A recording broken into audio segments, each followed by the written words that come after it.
ఎన్ని రకాలుగా బాధలతో ఎంతమంది ఏడుస్తున్నారో తెలుసా? పొద్దున్నే సాయంత్రం దాకా మనం గమనించి చూస్తే ఎంతో మంది ప్రపంచంలో ఏడుస్తూనే ఉన్నారు. వాళ్ళ ఏడుపుకి ఒక అంతం లేదు. వాళ్ళ ఏడుపుకి ఒక రోజు ఒక గంట ఏడుపు కాదు అది. వాళ్ళ జీవితకాలంలో రోజు ఏడుస్తున్నానయ్యా అని చెప్తారు కొంతమంది. నా జీవితానికి ఏడుపే మిగిలింది అని చెప్తారు కొంతమంది. ఎందుకంటే వాళ్ళకి జవాబు రాలేదు. జవాబు రానంతసేపు, బాధలో ఉన్నంతసేపు కళ్ళమ్మట నీళ్లు కారక తప్పవు. కానీ ప్రభువుకు మొరపెడితే కన్నీళ్లు విడవకుండా నా కన్నులను కాపాడుతున్నాడు.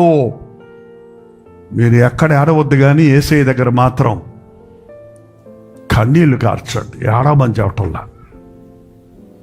దుఃఖించండి. దైవ చిత్తానుసారమైన దుఃఖము, క్షణార్థమైన